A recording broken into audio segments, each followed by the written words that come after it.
Hi folks, with Tacitus Today, your pushback channel, and thank you for joining this audio live stream. In this essay, I'd like to talk about the issue of where the globalist cabal and their flunkies and stooges and gobblers are running around the Western world, whether it's in Britain or Germany or anywhere where it's first world and white, and saying that there's no such thing as white indigenous countries, no such thing as white ethnicity, no such thing as the sovereignty of white people to any geographical area or piece of land.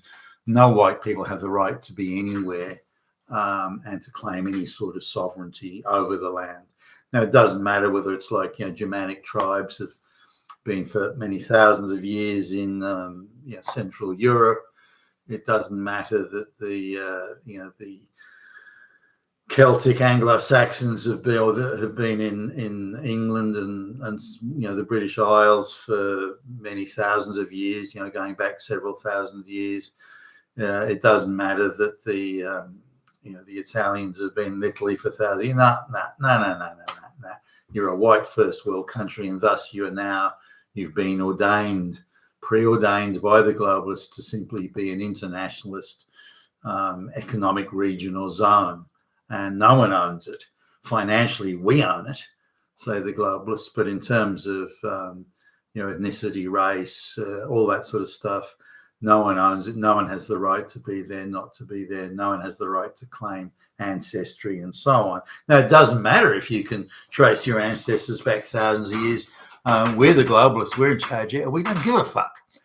We want that first world economy, and we want it to be useful to the globalist purpose. Now, if you're a third world economy or somewhere else, we don't care. You can do what you want.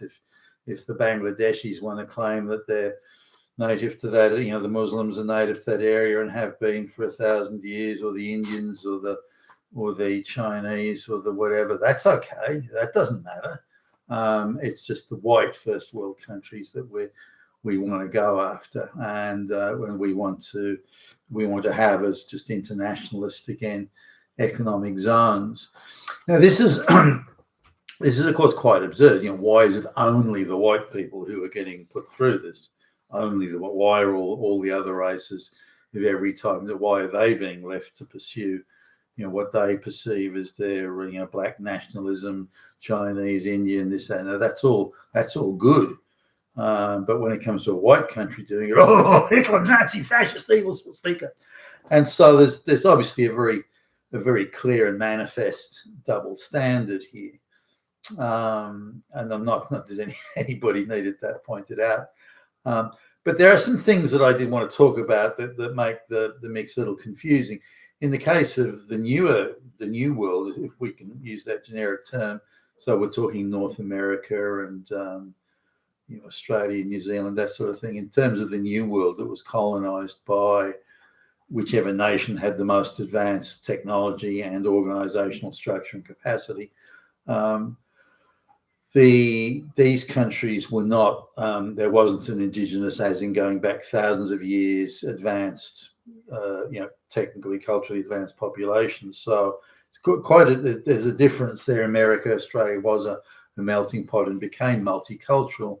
Now, until the late 1960s, Australia was nearly 98% white. Some of the white was sort of a bit olive skinned, like the Mediterranean Greeks and Italians, that sort of stuff. But I was at a multicultural school for a little while. There was one Chinese kid in the whole school.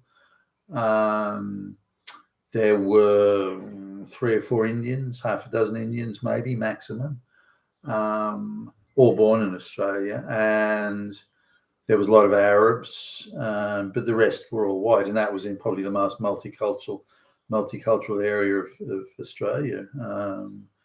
Some Greeks, that sort of thing.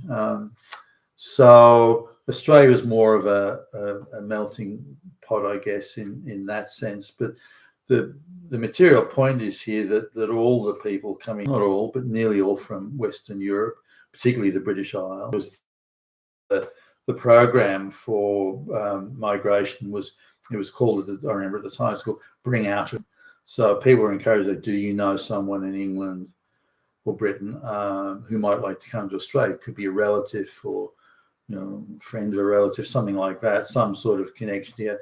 Why don't you encourage them to come out here? You know, look at the beaches, look at the sunshine, and look at the job opportunities and so on, which were both real, all real then.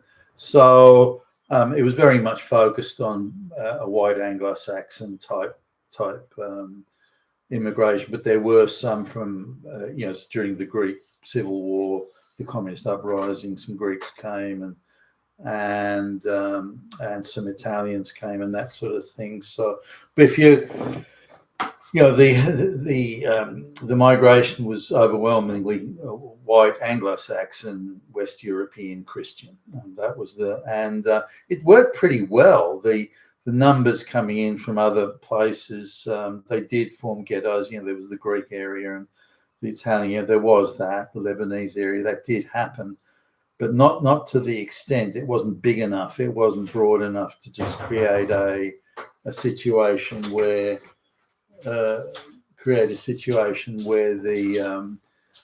ghetto was long lasting, not like it is now when the Vietnamese came in large numbers. There's still today that there are towns, parts of Sydney that are Vietnamese, and they've remained so for 40 plus years. You know, all the shop signs were in Vietnamese and so on. Unlike the Greeks and Italians that did tend to merge and move around, and so you don't have suburbs that are Greek or Italian with only Greek or Italian names and things like that there. So the New World, again, you know, North America, Australia, and so on, the New World, it was a different sort of migrant. But again, with the United States was commenced by overwhelmingly British and if, you know, the ones that the Dutch that originally came to New Amsterdam in the you know, the early 1600s and so on, and even the earlier French traders, they were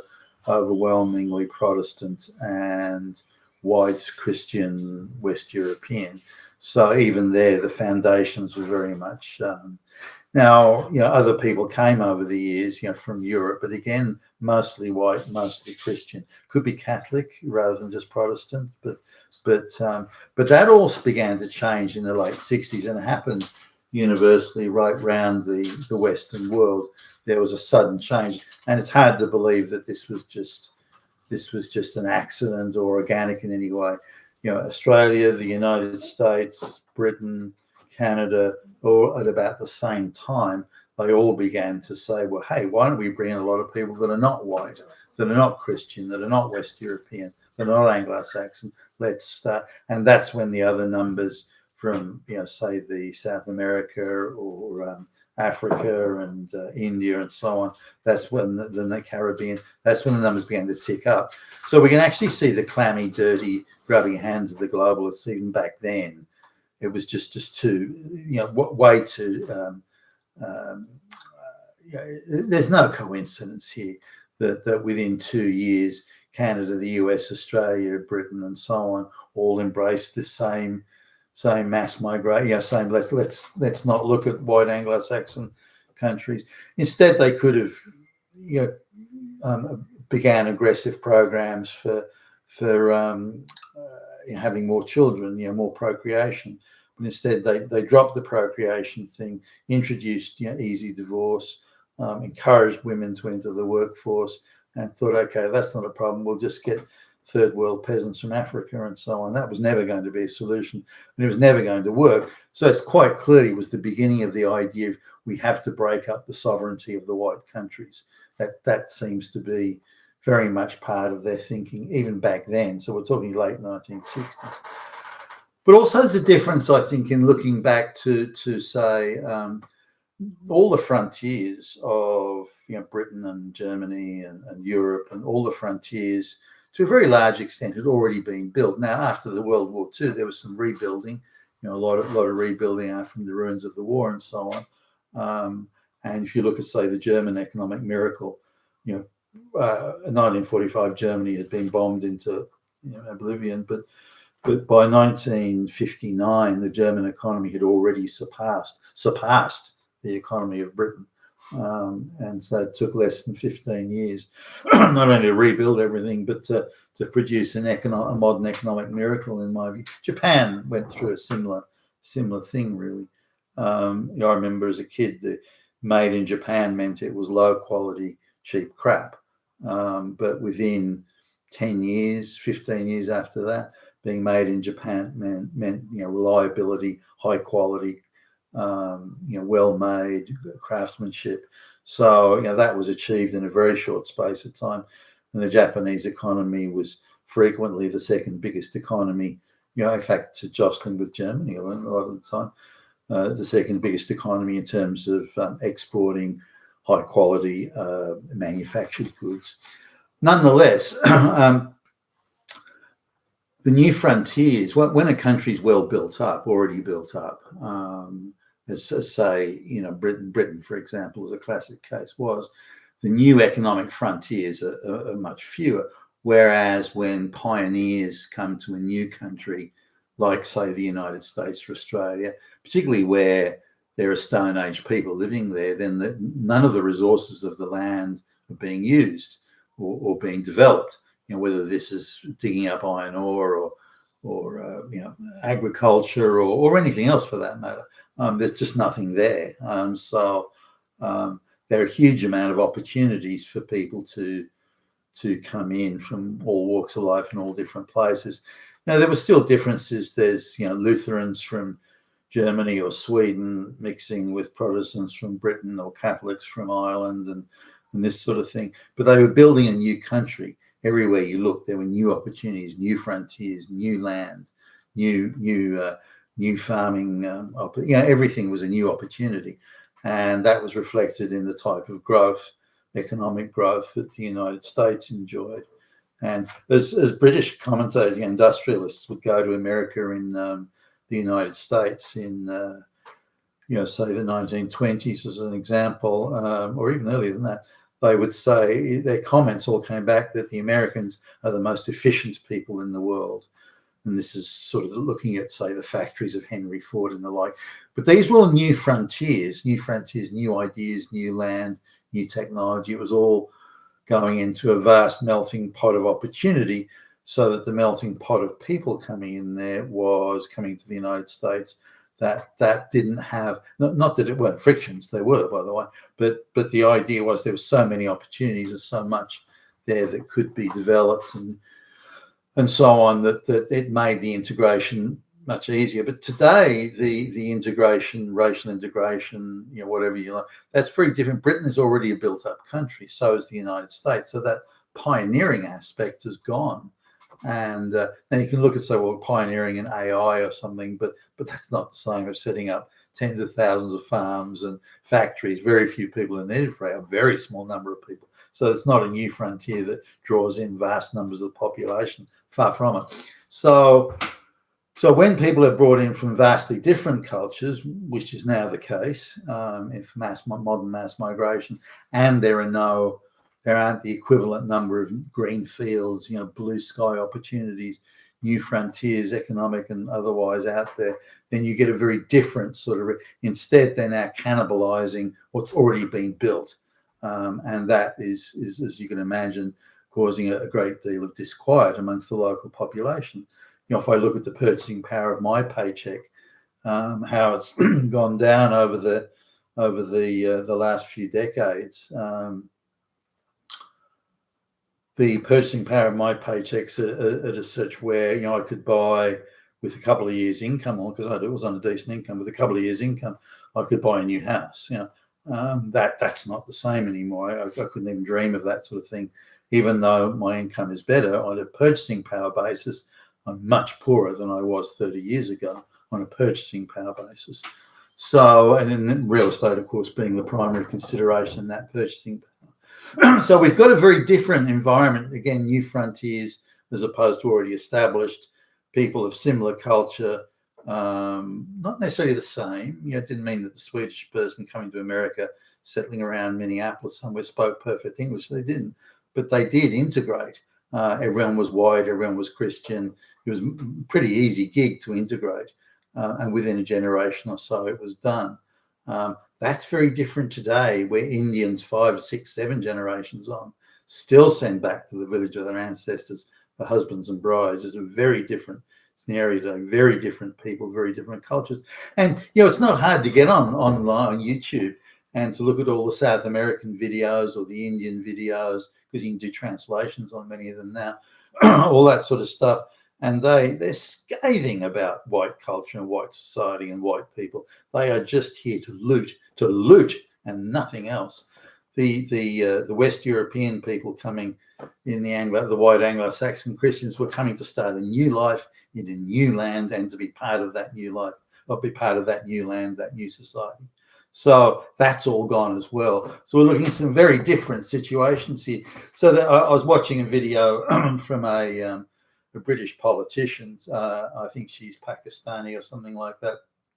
And I think she came to England. I think she was born in England, went away and came back at about 10 years old. And she says, "Why, I'm I'm Pakistani and I'm a Muslim and I'm this and that, but I'm as English as anyone else." No, you're not. You haven't come to start a new life. You just come to loot and rape the place. She's been gifted everything through affirmative action. She's pretty stupid in reality. So she's been gifted degrees and PhDs and goodness knows what through affirmative action programs, then gifted a position in a political party, then gifted a safe seat with lots of Muslims to vote for, then gifted a senior position in the British government. There's nothing fucking English or British about it, for goodness sakes. But this is part of the globalist shtick, where if it's a first world economy in a white country, that doesn't matter how many thousands of years the local population, the indigenous population goes back, it's now been decreed as an international zone, and as such, nobody is on a hereditary basis. No one is English or British, and everyone's just a globalist internationalist entity, and who just happens to have an address in England, which then therefore, given the mentality, makes them English. I mean, it's fucking insane, seriously. You've been a Tacitus today, your pushback challenge. Thank you for listening.